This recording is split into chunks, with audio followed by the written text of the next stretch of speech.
Hello everyone, welcome to AKS IAS main section of free initiative. This is Santosh Koka. ఈ రోజు questions చూసే ముందు మన small announcement అనేది చూద్దాం. APPSC group 1 English medium classes అనేవి స్టార్ట్ చేయబడ్డాయి. Our services including digital class rooms, time bound completion of syllabus, state level test series, updated study material and monthly current affairs magazine. For more information you can call these numbers. Right, so ఈరోజు మనం main section సంబంధించి paper 4 already 2 sections complete చేసుకున్నాం. Most important questions 5 and 5 total 10. ఈరోజు ఇంకొక 5 అనేవి towards state formation 1991 to 2014 సంబంధించి section మనం cover చేద్దాం. Question for 30th September 2024. Discuss the formation of civil society organizations advocating for a separate Telangana. How did these organizations articulate regional identity and aspirations? So, ikkada discuss ane keyword icharu. So, major focus area, positives and negatives and needed measures laga rayali. But ikkada history point of view kabatti needed measures అనేవి మనం అంత అవసరం లేదు. Right, so ప్రత్యేక తెలంగాణ కోసం వాదించే పౌర సమాజ సంస్థల ఏర్పాటుపై చర్చించండి. ఈ సంస్థల ప్రాంతీయ గుర్తింపును, ఆకాంక్షలను ఎలా స్పష్టం చేశాయని ఇచ్చారు. రైట్, సో ఇక్కడ ఇంట్రడక్షన్ సంబంధించి మనం డివైడ్ చేసేటప్పుడు మేజర్గా సో బాడీ పార్ట్లో formation of civil society organisation ఎలా ఏర్పడ్డాయి అనేది ఫస్ట్ పార్ట్లో అడిగారు. Articulation of regional identity and aspirations అంటే ఈ ప్రాంతీయ గుర్తింపును ఈ సంస్థలు ఎలా స్పష్టం చేశాయి, అదేవిధంగా ఆకాంక్షలను కూడా ఎలా స్పష్టం చేశాయి అనేది second part. Right, so simple structure. అయితే ఇంట్రడక్షన్లో ఇక్కడ బ్రీఫ్గా మనం ఒక తెలంగాణ మూవ్మెంట్కి సంబంధించి ఏదైతే ఉందో ఉద్యమం, దానికి సంబంధించిన టైం లైన్ అనేదితో మనం స్టార్ట్ చేయొచ్చు. అదేవిధంగా మేజర్ ఫోకస్ ఏంటి ఇక్కడ formation of civil society organisation and their role అనేది ఇక్కడ మేజర్గా ఫోకస్ చేస్తూ సివిల్ సొసైటీ ఆర్గనైజేషన్ గురించి మనం ఇక్కడ స్టార్ట్ చేస్తాం. అంటే సపరేట్ తెలంగాణ ఏర్పడడం అనేది June 2, 2014కి సంబంధించి మనం లింక్ చేసుకుంటూ ఈ ఇంట్రడక్షన్ అనేది 1960s ఆన్వర్డ్స్ ఈ సివిల్ సొసైటీ ఆర్గనైజేషన్స్ ఎఫర్ట్స్ ఎలా ఉన్నాయి అనే దాని మీద మనం చెప్తాం. మేజర్గా పబ్లిక్ ఒపీనియన్ కావచ్చు, వాటిని మొబిలైజ్ చేయడానికి, లేదా రీజనల్ ఐడెంటిటీ ప్రాంతీయ గుర్తింపుకి సంబంధించిన హైలైట్ చేయడం కావచ్చు, యాస్పిరేషన్స్ ఫర్ సెల్ఫ్ గవర్నెన్స్ ఏవైతే ఉన్నాయో ఆకాంక్షలకు సంబంధించి, మన స్వయం ప్రతిపత్తి గవర్నమెంట్కి సంబంధించి వాళ్ళ ఆకాంక్షలు ఇవన్నీ హైలైట్ చేశారు. కాబట్టి ఆ రోల్ అనేది మనం ఇంట్రడ్యూస్ అనేది బ్రీఫ్గా మనం ఇక్కడ చేస్తాం. బ్యాక్గ్రౌండ్లోకి వచ్చేసరికి మనం హిస్టారికల్ అగ్రిమెంట్స్ ఏవైతే ఉన్నాయో మనకి జెంటిల్మెన్ అగ్రిమెంట్, పెద్ద మనుషుల ఒప్పందం సంబంధించి మనకి ఇక్కడ అది ఫెయిల్ అవ్వడం అనేది మనం ఇక్కడ చూసాం. రైట్, సో ఆ ఫెయిల్ అయ్యింది ఏది తెలంగాణ ఇంట్రెస్ట్ సంబంధించి సేఫ్ గార్డ్ చేసే విధంగా. సో ఈ డిస్సాటిస్ఫాక్షన్ ఏదైతే ఉందో ఆ వాటర్ రిసోర్సెస్ కావచ్చు, ఎడ్యుకేషన్ కావచ్చు, ఎంప్లాయ్మెంట్ కావచ్చు, బడ్జెట్ అలొకేషన్ సంబంధించి, పంపిణీ డిస్ట్రిబ్యూషన్ సంబంధించి ఈ ఇంట్రెస్ట్ ఏదైతే ఉందో తెలంగాణకు సంబంధించి ఇంట్రెస్ట్, దానికి సంబంధించిన ఈ సివిల్ సొసైటీ ఆర్గనైజేషన్ కొంత దీన్ని తీసుకొచ్చే ముందుకు వాయిస్ అండ్ రిప్రజెంటేషన్ అనేది ముందుకు తీసుకెళ్ళాయి అనేది ఇక్కడ మనం బ్రీఫ్ బ్యాక్గ్రౌండ్ అనేది కనెక్ట్ చేస్తాం. రైట్, సో నెక్స్ట్ మనం ఫార్మేషన్ ఆఫ్ సివిల్ సొసైటీకి సంబంధించి ఇక్కడ మాట్లాడుకుంటే ఏమేమి ఉన్నాయి అనేది మనం సింపుల్గా మనం మెన్షన్ చేయొచ్చు. మనకి తెలంగాణ ప్రజా సమితి కావచ్చు 1969. రైట్, అదేవిధంగా తెలంగాణ రాష్ట్ర సమితి TRS సంబంధించి మనం 2001. ఇది ఒక పొలిటికల్ పార్టీ అయినప్పటికీ ఇది సివిల్ సొసైటీ గ్రూప్స్కి సంబంధించిన ఫార్మేషన్ సంబంధించి మనం వేరియస్ సివిల్ సొసైటీ గ్రూప్స్తో కలిసి ప్రయాణం చేసాయి. రైట్, సో ఇలాంటివి చాలా ఇంపార్టెంట్. అదేవిధంగా ఉస్మానియా యూనివర్సిటీస్ స్టూడెంట్స్ ఏవైతే JAC ఉందో జాయింట్ యాక్షన్ కమిటీ, అది కూడా మనం ఇక్కడ 2000 సంవత్సరాలు ఎర్లీ 2000లో మనకి ఇది స్థాపించబడింది. ఇది దాని ద్వారా మనకి 2010లో ఉస్మానియా యూనివర్సిటీ స్టూడెంట్ ప్రొటెస్ట్ కూడా ఇది టర్నింగ్ పాయింట్గా చెప్పొచ్చు. సో కల్చరల్ మూవ్మెంట్స్ అండ్ మీడియాకి సంబంధించి కూడా మనం ఇక్కడ లింక్ చేసుకుంటాం. ఫర్ ఎగ్జాంపుల్ తెలంగాణ విద్యావంతుల వేదిక కావచ్చు, టీన్ న్యూస్ కావచ్చు, ఇలాంటివన్నీ మనం లింక్ చేసుకుంటాం. రైట్, సో ఇక్కడ మేజర్గా ఆర్టికులేషన్కి వచ్చేసరికి కంపల్సరీ మనకి ఈచ్ అండ్ ఎవ్రీ పార్టీ ఎప్పుడు స్థాపించారు, అదేవిధంగా మనకి ఫర్ ఎగ్జాంపుల్ తెలంగాణ ప్రజా సమితి తీసుకుంటే 1969లో వచ్చి ఇది కొన్ని స్లోగన్స్తో నీళ్లు, నిధులు, నియామకాలు, వాటర్ రిసోర్సెస్ అండ్ జాబ్స్ అనే స్లోగన్స్తో ముందుకెళ్లారు. సో 1969 తెలంగాణ అజిటేషన్ సంబంధించి సిగ్నిఫికెంట్ ఇంపాక్ట్ అనేది అజిటేషన్ సంబంధించి ఇన్ఫ్లుయెన్స్ అనేది కలిగించారు. అదేవిధంగా మనకి TRS, ఇక్కడ TRS సంబంధించి చెప్తున్నప్పుడు మేజర్గా సివిల్ సొసైటీ గ్రూప్ కానప్పటికీ ఇది ఒక పొలిటికల్ పార్టీ అయినప్పటికీ 2001లో ఫార్మ్ అయినప్పటికీ ఇది మేజర్గా ఒక సెంట్రల్ రోల్ అనేది క్రియేట్ చేసింది పబ్లిక్ సెంటిమెంట్కి సంబంధించి. ఇది కూడా ఇంపార్టెంటే. ఇక్కడ కేసీఆర్ లీడర్ ఆఫ్ టీఆర్ఎస్కి సంబంధించి మనం తెలంగాణ బతుకమ్మ ఫెస్టివల్ కావచ్చు, రీజనల్ సింబల్స్ ఏదైతే ఉన్నాయో గ్రాస్ రూట్ సపోర్ట్కి సంబంధించి ముందుకెళ్ళడం అనేది కూడా ఇది జరిగింది. సో జేఏసీ గురించి మనం ఇక్కడ మాట్లాడుకుంటే స్టూడెంట్స్ ఉస్మాన్ యూనివర్సిటీ నుంచి ఈ తెలంగాణ మూవ్మెంట్కి సంబంధించి ఫామ్ అయ్యి 2000 సంవత్సరం ముందు సంబంధించి మనం ఇక్కడ మాట్లాడవచ్చు. అదేవిధంగా 2010లో ఈ స్టూడెంట్స్ ఎవరైతే ఉన్నారో ఉస్మాన్ యూనివర్సిటీ స్టూడెంట్స్ ప్రొటెస్ట్ అనే ఒక టర్నింగ్ పాయింట్ ఈ మూవ్మెంట్కి అనేది కూడా ఇక్కడ మనం క్లియర్ కట్గా చెప్పచ్చు, right. So cultural movements and మీడియాకి సంబంధించి మనం మాట్లాడుకుంటే ఎక్కువ మేజర్గా ఇక్కడ తెలంగాణ విద్యావంతుల వేదిక అనేది మనం ఇక్కడ చెప్పచ్చు.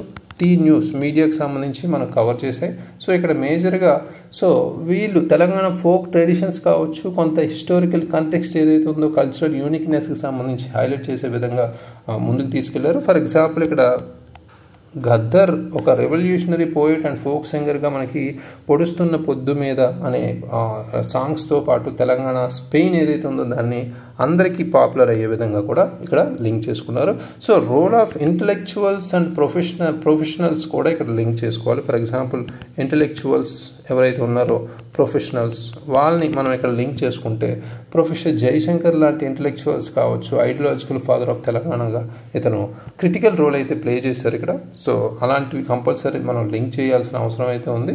సో రిసోర్సెస్ డిస్పారిటీస్ ఏవైతే ఉన్నాయో వాటికి సంబంధించి రీసెర్చ్ చేశారు ఇక్కడ మేజర్గా అయినా. సో అది ఇంపార్టెంట్. అదేవిధంగా మొబిలైజేషన్ ఆఫ్ మార్జినైజ్డ్ కమ్యూనిటీస్, మనకి దళిత్ బహుజన్ ఫ్రంట్ ఏదైతే ఉందో దాని గురించి మనం DBF కంపల్సరీ ఇక్కడ మాట్లాడాలి. ఎందుకంటే మార్జినల్ గ్రూప్స్ ఎవరైతే ఉన్నారో తెలంగాణకు సంబంధించి వాళ్ళు డెసిషన్ మేకింగ్ ప్రాసెస్లో యునైటెడ్ ఆంధ్రప్రదేశ్కి సంబంధించి ఎక్స్క్లూడ్ చేయబడ్డారనే వాటి మీద ఫోకస్ చేసి ముందుకెళ్లారు. సో ఇక్కడ దళిత్ అండ్ ట్రైబల్ వాయిసెస్ని ఇంక్లూజన్ చేశారు ఈ మూమెంట్లో. అది ఒక క్రూషియల్ పార్ట్గా చెప్పుకోవచ్చు, right. Next women part also very very important. మహిళా పార్టిసిపేషన్ అనేది ఇక్కడ తెలంగాణస్ విమెన్స్ కలెక్టివ్ అనే గ్రూప్ ఏదైతే ఉందో ఆర్గనైజేషన్ ఇది ఒక రోల్ ప్లే చేసింది ఈ మూమెంట్లో. ఇక్కడ సకల జనుల సమ్మె జనరల్ స్ట్రైక్ ఏదైతే ఉందో 2011కి కూడా ఈ విమెన్స్ గ్రూప్స్ పార్టిసిపేట్ చేసి మాసివ్ ర్యాలీస్ అనేవి ఇక్కడ కండక్ట్ చేశారు ఈ విభాగంలో. అంటే 2011 సకల జనుల సమ్మె కూడా మనం ఎగ్జాంపుల్ అనేది ఇక్కడ క్లియర్ కట్గా లింక్ చేయొచ్చు, రైట్. సో టోటల్గా సివిల్ సొసైటీ ఆర్గనైజేషన్స్ అనేవి ఇక్కడ ఒక ఎకనామిక్ పొలిటికల్ గ్రీవెన్సెస్ కోసమే కాకుండా మేజర్గా ఒక కల్చరల్ అండ్ రీజనల్ ఐడెంటిటీ కోసం కూడా పోరాడారు అనేది ఇక్కడ మనం ఫైనల్గా కంక్లూజన్ చెప్పుకోవచ్చు. ఈ స్టేట్ ఏదైతే ఉందో ఈ డెవలప్మెంట్కి సంబంధించి ఈక్విటబుల్ అండ్ ఇంక్లూజివ్ సొసైటీకి సంబంధించి లేదా కొన్ని ప్రజల ఆకాంక్షలకు సంబంధించి నెరవేర్చే విధంగా ఎఫర్ట్స్ అనేవి స్టిల్ కంటిన్యూ చేయడానికి ఇందులో కొన్ని సివిల్ సొసైటీ ఆర్గనైజేషన్స్ ఇంకా పనిచేస్తున్నాయి అనేది మనం ప్రజెంట్ రిలవెన్స్ మీద ఇక్కడ కంక్లూజన్ కనెక్ట్ చేయొచ్చు, రైట్. ఇది perfect approach according to the demand of the question. అయితే ఈరోజు రాసిన ఆన్సర్ ఇక్కడ మనం తీసుకుంటే వాణి రాశారు. తెలుగుదేశం పార్టీ పాలనలో తెలంగాణ అస్తిత్వం అణచివేయబడింది అనేది ఇక్కడ మొదలుపెట్టారు. తెలంగాణ ఉద్యమాన్ని మళ్ళీ తీసుకురావడానికి ఇవి ఉపయోగపడ్డాయి. సివిల్ సొసైటీ ఆర్గనైజేషన్స్, రైట్, పౌర సమాజ సంస్థలు. సో ఇక్కడ 1996 సంబంధించి ఇక్కడ ఒక ఫ్లో చార్ట్లో క్లుప్తంగా మెన్షన్ చేశారు. తెలంగాణ ఇన్ఫర్మేషన్ ట్రస్ట్ కావచ్చు, మంజీరా రచయితల సంఘం కావచ్చు, తెలంగాణ ప్రజా సమితి, forum for freedom of excellence, so Telangana విద్యార్థుల ఐక్యవేదిక కావచ్చు, తెలంగాణ జనసభ. సో ఇవన్నీ ఇంపార్టెంట్గా ఫ్లో చార్ట్లో చూపించారు. వెరీ గుడ్, ఇది మేజర్ ఇంపార్టెంట్. సో దాన్ని క్లియర్ కట్గా ఇక్కడ ఇంక్లూడ్ చేశారు. తెలంగాణ ఇన్ఫర్మేషన్ ట్రస్ట్కి సంబంధించి ఇక్కడ మాట్లాడుకుంటే కేశవ జాదవ్, జయశంకర్ ఈ మేజర్గా పాత్రకు సంబంధించి SRC నివేదిక, అఖిలపక్ష ఒప్పందం, జీవో 36 పెద్ద మనుషుల ఒప్పందంపై కరపత్రాలు ఇవన్నీలో పాత్ర అయితే ఇక్కడ కనిపించింది. సో అయితే తెలంగాణ లిబరేషన్ స్టూడెంట్స్ ఆర్గనైజేషన్ సంబంధించి కూడా మనోహర్ రెడ్డి నాయకత్వంలో ఇది ముందుకు తీసుకెళ్లారు అనేది కూడా 6 సూత్రాల పథకం ఉల్లంఘనకు సంబంధించి కూడా ఇక్కడ మాట్లాడారు. తెలంగాణ ప్రజాసమితి భూపతి కృష్ణమూర్తి ఆధ్వర్యంలో ఇది జరిగిందనేది కూడా ఇక్కడ లింక్ చేసుకున్నారు. So forum for freedom of expression అనేది కూడా తెలంగాణ సంస్కృతి వివక్షపై సదస్సుల నిర్వహణకు సంబంధించి కూడా అనేక కవులు గాయకుల పాటల ద్వారా ప్రజల్లో ఉద్యమం అంటే గత ఎగ్జాంపుల్గా ఇక్కడ తీసుకున్నారు. Very good. తెలంగాణ జనసభకు సంబంధించి మాట్లాడుకుంటే ఆకులు భూమయ్య ఆధ్వర్యంలో ఇది ఏర్పాటైందనేది కూడా ఇక్కడ ముందుకు తీసుకెళ్లారనేది కూడా ఇక్కడ ముందు చెప్తున్నారు. సో తెలంగాణ విద్యార్థుల ఐక్య వేదికకి సంబంధించి మనం మాట్లాడుకుంటే అవగాహన సదస్సుల నిర్వహణ అనేది వామపక్ష భావజాలు కలిగిన విద్యార్థులు ఏర్పరచుకున్నారు ఈ పర్టికులర్ గ్రూప్. సో ప్రాంతీయ గుర్తింపులో సంస్థల పాత్ర ఏంటి అనేది ఇక్కడ మనం అర్థం చేసుకుంటే తెలంగాణ రక్షల అమలుకు కేంద్ర ప్రభుత్వం ప్రకటించిన పథకాల ఉల్లంఘన తీరు ప్రజల వరకు చేర్చడం అనేది బాగా ఇంపార్టెంట్. 6 సూత్రాల పథకం నీరుగార్చిన విధానం. Very good. సో లఘు పుస్తకాలు కావచ్చు, వివిధ కరపత్రాలు కావచ్చు, ర్యాలీలు కావచ్చు ప్రచురణ ద్వారా అన్ని రంగాల్లో తెలంగాణ ఎదుర్కొంటున్న వివక్షణ సమావేశాల ద్వారా గుర్తించడం, సాగునీరు, విద్య, ఉపాధి నిధుల కేటాయింపుల అంశంలో కూడా తెలంగాణకు జరిగిన అన్యాయంపై కరపత్రాల విడుదల అనేది కూడా ఇది ప్రాంతీయ గుర్తింపులు ఎక్కువ పాత్రలు పోషించాయి అనేది కూడా పౌర సమాజ సంస్థలు గురించి రాశారు. ఫైనల్గా ఈ విధంగా పై సంస్థలు తెలంగాణ అస్తిత్వం కోసం వివిధ అవగాహన సదస్సులు సమావేశాల ద్వారా తెలంగాణ సమస్యలపై స్పష్టమైన అవగాహన ప్రదర్శిస్తూ వచ్చాయి. కాలక్రమేణా ఈ సంస్థలన్నీ కలిసి తెలంగాణ ఐక్యవేదికగా ఏర్పడి ప్రత్యేక తెలంగాణ ఉద్యమ కోసం పోరాడింది అనేది కూడా ఇక్కడ లింక్ చేసుకున్నారు. Very good. ఓవరాల్గా ఒక కంటిన్యూటీ, ఒక ఫ్లోతో డిఫరెంట్ టైప్ ఆఫ్ ఎగ్జాంపుల్స్ అనేవి మేజర్గా ఈ ఆన్సర్లో కనిపించాయి compare to other answers. So అందుకని ఈ ఆన్సర్ అయితే వాణి రాసిన ఆన్సర్స్ అయితే తీసుకున్నాం. Very good. సో హోలిస్టికల్గా ఈ పర్టికులర్ ఆన్సర్కి మనం ఇక్కడ మేజర్గా ఫోకస్ చేస్తే ఇది ఆల్మోస్ట్ 6 out of 10 మార్క్స్ అయితే ఇవ్వచ్చు. Very good. సో హోలిస్టికల్ ఒక ఫ్లో చార్ట్, ఒక కంటిన్యూటీ అంటే ఇంట్రడక్షన్ గుడ్ పార్ట్.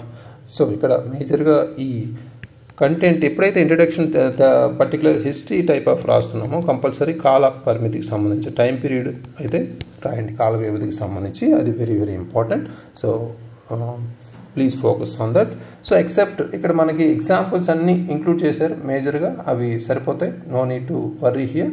సో హోలిస్టికల్గా ఇది ఫస్ట్ క్వశ్చన్.